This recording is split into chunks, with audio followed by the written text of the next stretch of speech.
Aleatorios. Son entonces como fantasmas.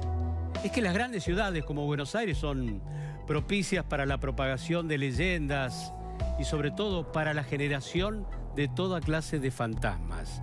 ¿Y cómo nacen los fantasmas?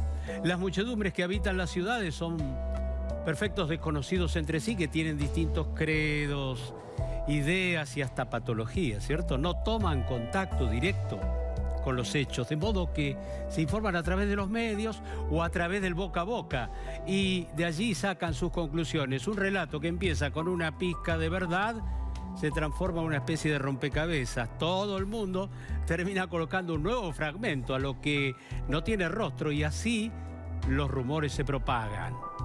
Así como cada misterio tiene un fondo de verdad, cada fantasma alguna vez tuvo cuerpo y rostro y así se va construyendo el mito. Al final los fantasmas argentinos ya son tan reales como el tango y el fútbol y tan habituales como el mate, la pizza y el dulce de leche. Los fantasmas de la ciudad sirvieron de inspiración para una película en 1942 que dirigió Enrique Santos Discépolo, que era una romántica historia donde un hombre se enamora de una mujer fantasma.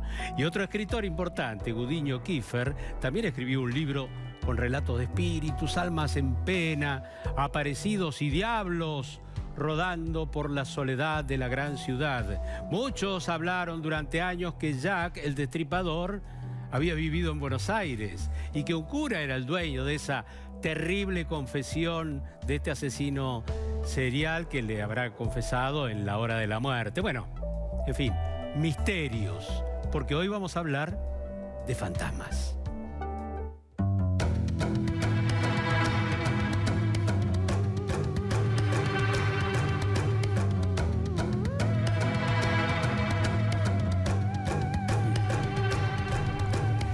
Y en la ciudad hay fantasmas, digamos, por todos lados. Por ejemplo, hasta en los hospitales, como el Hospital Rivadavia, que es el que está en funcionamiento más antiguo del país, allá en Recoleta, desde 1887. Un gigante que ocupa 4 manzanas y que tiene subsuelos con una red de túneles de más de 200 metros donde abundan las leyendas urbanas. Las más modernas cuentan que en esos oscuros pasillos repletos de cañerías, cables y tableros y tanques de agua de antiguas calderas, guardaban sus armas los guerrilleros urbanos del ERP en los años 70. Pero hay por lo menos 4 espectros que esos no van armados. En primer lugar, La Llorona, una mujer desconsolada que lamenta la muerte de sus hijos. Y es una leyenda que abunda en las distintas culturas. Después está el fantasma de la enfermera, que se aparece vestida como una mujer regordeta de otra época, con delantal y con una cofia. Una visión totalmente inofensiva, pero que dentro del museo tiene un cuadro con su foto. Y hay muchos que, aunque se trata de un espíritu, la vieron los pasantes de genética ahí en el lugar, en los pasillos, y nunca quisieron volver a pasar. Está el fantasma del médico, que a veces aparece en la sala de espera, impecablemente vestido y malhumorado, a eso de las 5 o 6 de la mañana cuando empieza la cola para los turnos de los pacientes, y que pasa y les advierte de viva voz: ustedes no pueden quedarse aquí, váyanse.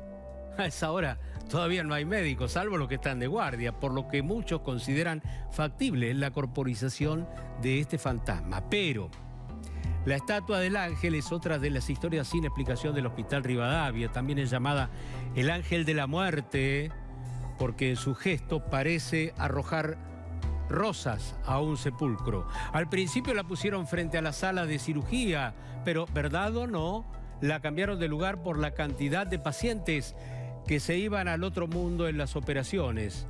Unas monjas optaron por cambiarla de lugar cuando ya los médicos estaban por tirarla al basurero. Y ahora está en un lugar donde su influjo no puede causar daño. Está en el exterior, frente a las puertas de la morgue. Por lo menos allí no es culpable de nada.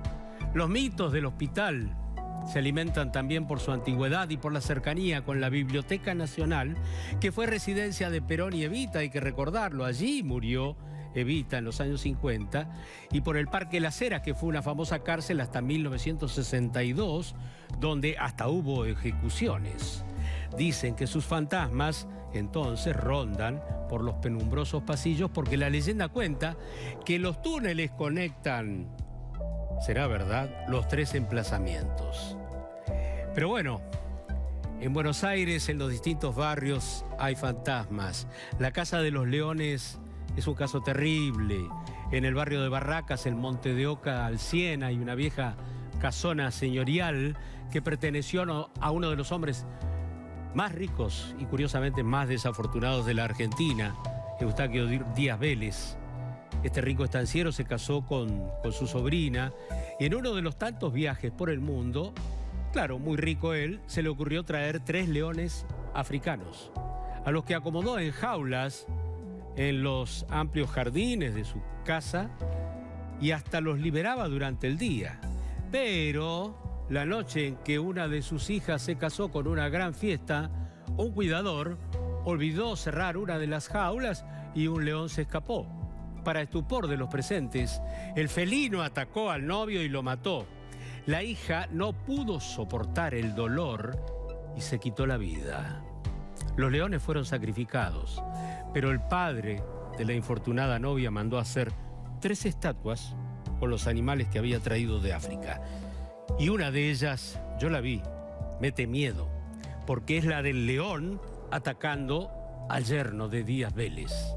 La leyenda cuenta que a veces en las noches se escuchan los gritos de pavor del novio y el llanto desconsolado de la novia suicida. Bajo tierra también hay fantasmas. Por ejemplo, los de la línea A. Este es un fantasma subterráneo. Esta historia viene de cuando los vagones de la línea eran todavía de maderas, bueno, hasta no hace mucho, y la formación pasaba en la media estación que hay entre las estaciones Pasco y Alberti. Dicen que a veces las luces de los vagones titilaban al pasar y era posible ver al frente a 2 figuras masculinas sentadas en el andén abandonado. Supuestamente eran la corporización de 2 obreros italianos que hicieron la línea y perdieron la vida cuando una viga muy pesada les cayó en la cabeza. La estación nunca se terminó porque la empresa constructora quiso tapar de esta manera el luctuoso episodio. Pero uno de los fantasmas más famosos de Buenos Aires, sin duda, es el del Museo Fernández Blanco, hoy Museo de Arte Latinoamericano. Pero allá por 1920 era el Palacio Noel, habitado por 2 hermanos y sus familias. Daba acá hacia la costa del Río de la Plata cuando fue construido y tiene un estilo señorial peruano espectacular. Pero tal vez los problemas provengan del pasado de esa casa. En esa parte del río se enterraban los esclavos que morían, por empezar. Carlos Noel era intendente de Buenos Aires cuando su hija Soledad, de solo 17 años, pobrecita, murió de tuberculosis. Durante su gestión cerró el cementerio no católico, el de los disidentes, que estaba ahí en Pasco, entre Alsina e Irigoyen. Y Noel, intendente, se llevó algunas lápidas de mármol para su palacio que habían quedado abandonadas y que nadie reclamaba para recubrir las paredes. O sea, que los fantasmas pudieron venir con los mármoles. Desde aquel momento se dice que los espíritus quedaron vagando por el palacio y los vecinos han escuchado sollozos y lamentos durante las noches y que a veces han confesado que vieron a una muchacha joven vestida de blanco caminando por los jardines en la zona del aljibe que aún existe. Y en 1928, Herbert Hoover, presidente de los Estados Unidos, visitó Buenos Aires y ¿dónde se alojó? Allí, en la Mansión Noel. El presidente, las 2 noches que estuvo, se quejó por no haber podido dormir debido a los lamentos y ruido de puertas que se escuchaban por las noches. Ahora bien, hay muchos fantasmas, pero ¿cuál fue el primero? Es interesante la maldición del primer fantasma que hubo en Buenos Aires. Según me contó el compilador de hechos extraños en la ciudad, Diego Sigiotto, el primer fantasma de la ciudad se llamó Juan de Osorio y murió en 1535, un año antes de la fundación de la ciudad por parte de Pedro de Mendoza. Ahora, ¿cómo es posible que un año antes ya teníamos un fantasma? Osorio, acá viene la historia, que era un buen tipo, despertó tal vez por eso mismo el recelo de Juan de Loyola, otro expedicionario que empezó a llenarle la cabeza al capitán con la idea de que Osorio quería promover un motín a bordo. Pedro de Mendoza, en una parada que hacen cerca de Río de Janeiro, ordenó ejecutarlo por conspirador. Dice una crónica que lo mató de tantas puñaladas que el alma se le salió del cuerpo. La maldición a partir de allí la expedición se volvió maldita. Uno de los barcos al mando de Diego de Mendoza, hermano del fundador, se perdió en una tormenta y no se supo más nada de él. Cuando llegaron a estas costas e hicieron el asentamiento, los nativos, que al principio, bueno, todo bien, de repente se volvieron hoscos, ariscos, belicosos, y empezaron a atacar la pequeña aldea que habían construido. Y para colmo, empezaron a ser atacados por yaguaretés que había acá en Buenos Aires, y alguna vez hubo hasta el límite con Río Negro. Y como relata tan brillantemente Manuel Mujica Lainez en Misteriosa Buenos Aires, empieza el hambre. Entonces Pedro de Mendoza decide volver a Europa, pero muere en alta mar por la sífilis. Y toda esta cadena de desgracias son atribuidas al fantasma de Osorio, que los persigue vengativamente desde su muerte. Y de alguna manera Osorio nos marcó a todos, como marcó la suerte de la ciudad, porque en realidad la primera fundación fracasó rotundamente. Es una ciudad en la que vivimos y que está llena de palacetes, ¿cierto? Allí en uno de ellos mora el fantasma del viejo general. Es la historia del Círculo Militar, ese formidable palacio frente a Plaza San Martín que perteneció a José Cepaz, el millonario dueño y fundador del diario La Prensa. José Cepaz la hizo porque quería ser presidente y esa sería su residencia, pero no llegó a habitarlo porque murió 2 años antes de que se terminara. Obviamente hoy es un museo y tiene unos salones y un mobiliario espléndido. Un día, una empleada pasó por uno de los oscuros corredores y vio a un anciano señor con barba larga y blanca, como de otro tiempo, vestido con traje de gala de general y sentado en un sillón aristocrático, que la saludó y le dijo: «Buenos días, señora, soy el general Levalle y vine a ver cómo está todo por acá». Ella contó la historia con inquietud a los demás empleados y guías del museo y le dijeron que ese general era el fundador del Círculo Militar y que había muerto hacía 100 años.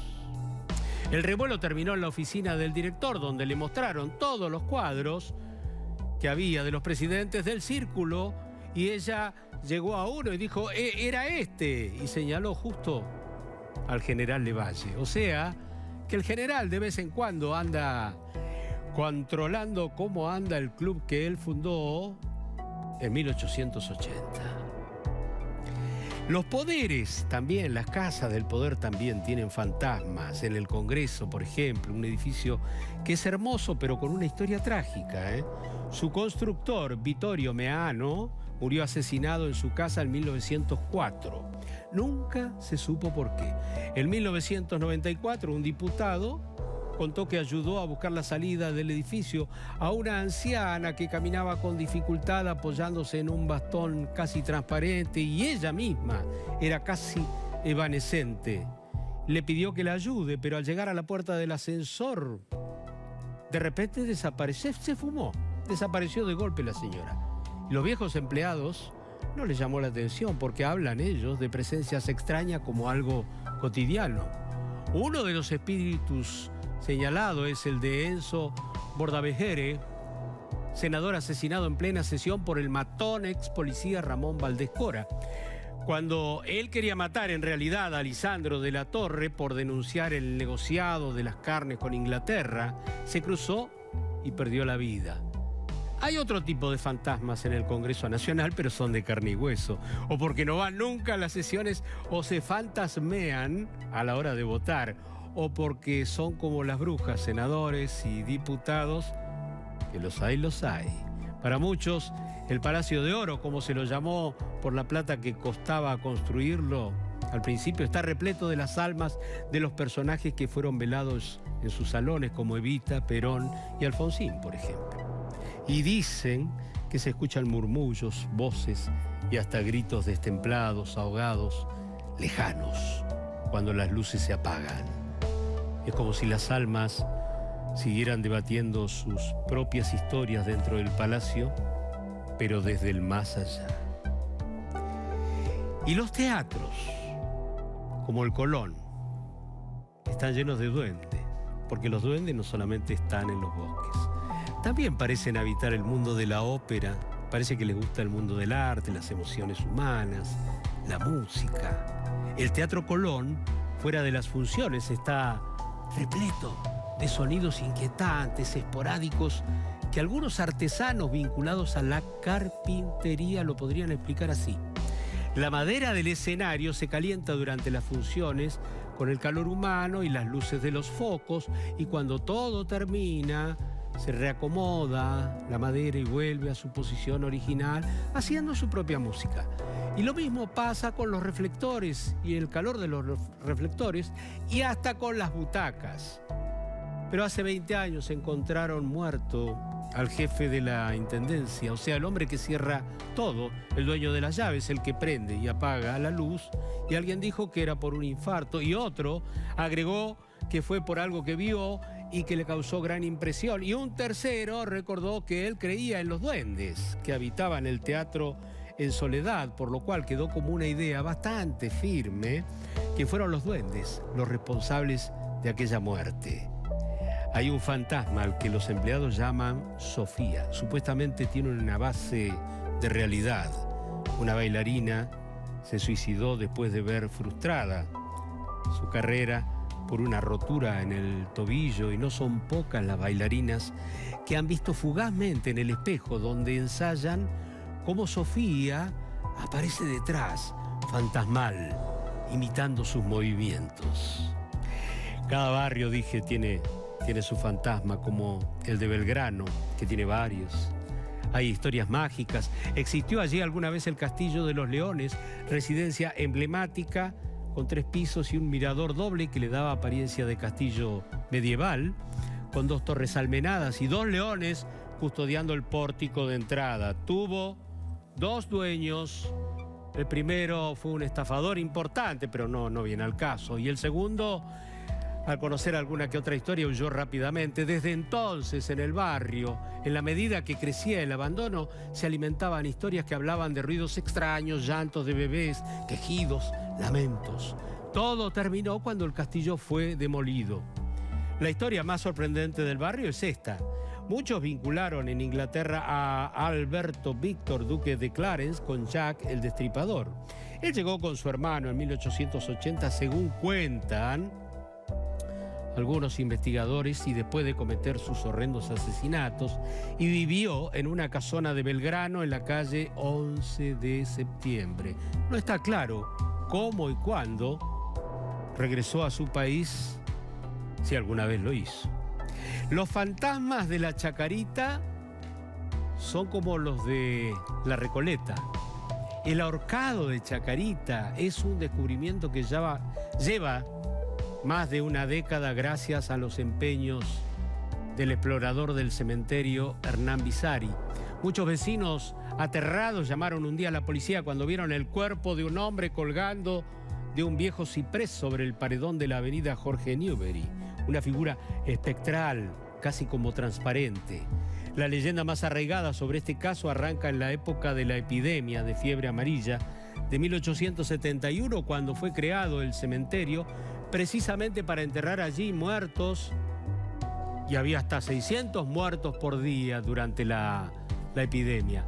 Un sepulturero no pudo soportar ver tanta muerte y desolación y se colgó. Está el taxista del cementerio, que es otro de los mitos de Chacarita. ¿Mito o fantasma o realidad. Dicen que el hombre es flaco, casi esquelético, pero el que estaba apurado no repara en eso hasta que es tarde. Cuando entran al cementerio, los pasajeros ya no salen. Lo cuentan los floristas y los que venden las placas. Un solo pasajero se tiró del auto cuando vio al chofer por el espejo y comprobó con espanto que sus ojos eran 2 cuencos vacíos. Un cuidador logró llegar a tiempo para salvarle la vida.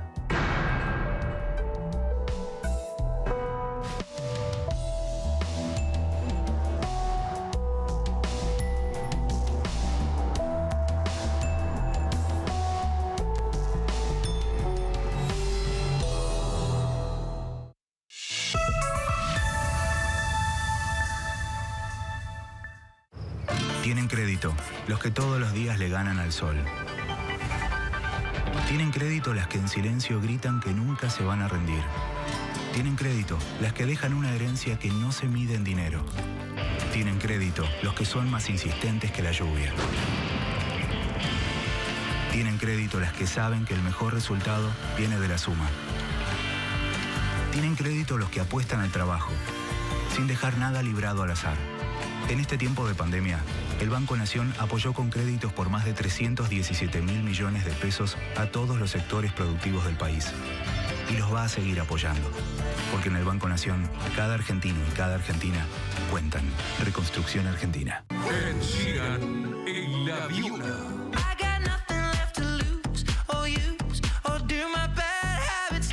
El británico estrenó Bad Habits, el primer adelanto de su próximo álbum. I'm always looking for something new to do and I've never made a dance tune.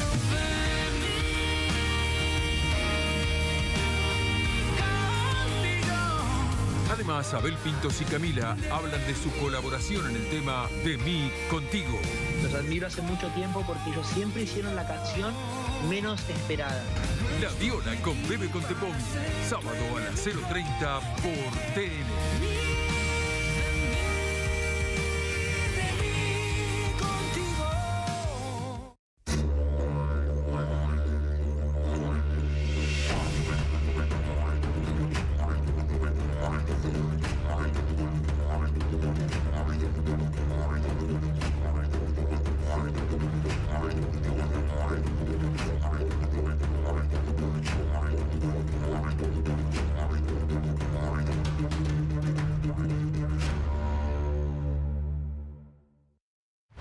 Cuando alientes a la selección, ojalá aprietes nuestra lata. Ojalá nos olvides en el freezer. Ojalá que estés por tomar y no tomes. Ojalá Argentina. Ojalá. Nuevo sponsor oficial de la selección argentina.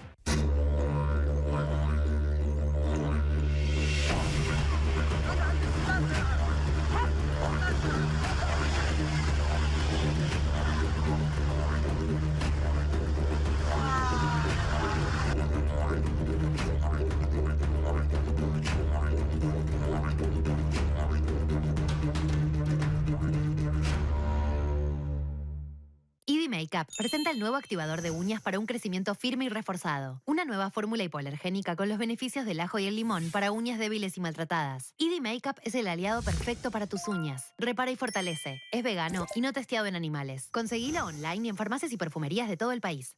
Con cada taza, cultivamos uno de los mejores cafés, reconociendo a nuestros caficultores, mejorando cada momento de café. Porque con cada taza, el mejor café conserva lo mejor de nuestro mundo. Nespresso. What else?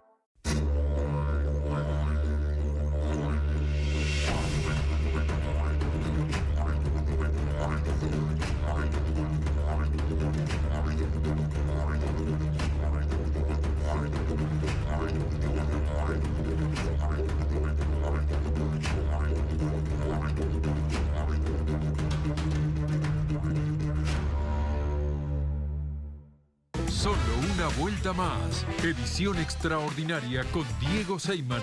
Domingo, 20 horas por TN. Del viernes lunes al martes en Disco y Jumbo, 80% de descuento en la segunda unidad en chocolates y bombones y en marcas de pañales, capilares, protección femenina y detergentes para la ropa. 70% de descuento en la segunda unidad en marcas de galletitas dulces, snacks y desodorantes corporales. Y 3x2 en marcas de cervezas. Además, llevando 4 leches UAT extra defensas las 3 niñas por 1 litro, 84 pesos cada una. Y llevando 2 paquetes de fideos Don Vicente por 500 gramos, 99 pesos cada uno. Disco y Jumbo.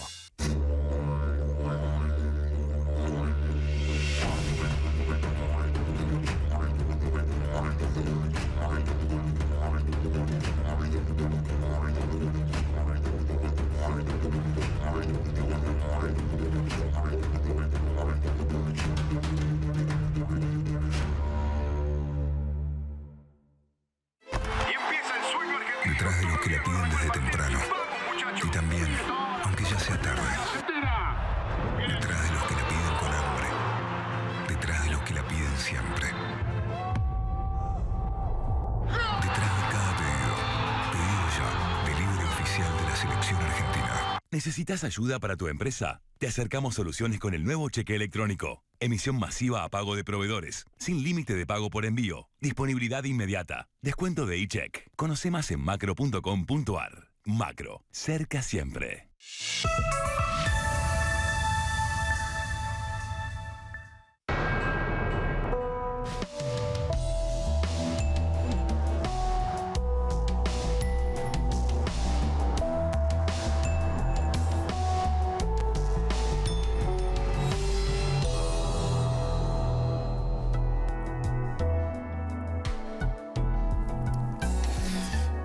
Bueno, es que hay fantasmas por todos lados. Un teatro, dicen, no es un teatro si no tiene fantasmas que lo habiten, ¿cierto?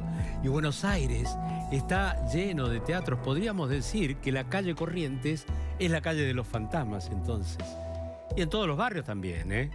Podemos creer en ellos o no, pero los fantasmas nos van acompañando en la vida. Por ejemplo, en la literatura, allí están los fantasmas de Hamlet, el de Canterville o el fantasma de la ópera, por ejemplo. Hay barcos fantasmas, como el legendario María Celeste. Y películas. ¿Se acuerdan algunos del drama romántico de Ghost? La terrible El Resplandor o Poltergeist, por citar algunos ejemplos. Hollywood cree en fantasmas porque los norteamericanos también. Una encuesta demostró que el 32% de sus habitantes cree en los fantasmas.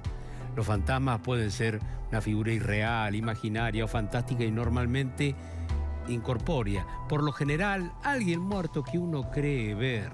Suelen estar con nosotros por una tarea inacabada en la vida, por venganza o para reparar una injusticia, un fuerte apego por un objeto, adicción o persona que tengan, o como castigo por haber cometido alguna falta grave en la vida. Pero hasta la Casa Rosada, el lugar del poder, un lugar muy codiciado para un país cada vez más pobre, también tiene sus cosas raras. Todos los gobernantes democráticos tienen su cuadro en la casa, pero el más extraño es el de Nicolás Avellaneda, que ya es como el fantasma más popular de la casa. Cuando Avellaneda murió, Julio Argentino Roca, para homenajearlo, hizo que se haga un retrato de él. Ese cuadro, pongas donde lo pongas, dicen, hace ruido de botas caminando sobre el piso de mármol. La particularidad es que la obra se realizó con partes del cadáver del homenajeado. La larga barba de Avellaneda fue pulverizada y utilizada en la pintura. La historia que se cuenta es que de ese cuadro sale la música de ese inquietante taconear, a pesar de que el cuadro fue cambiado de lugar más de 20 veces. Y es verdad que muchos trabajadores del lugar evitan hasta el día de hoy pasar por el lado de la pintura. Por eso, amigos, los fantasmas, de algún modo, son como las brujas. Yo no creo en ellos, pero que los hay, los hay.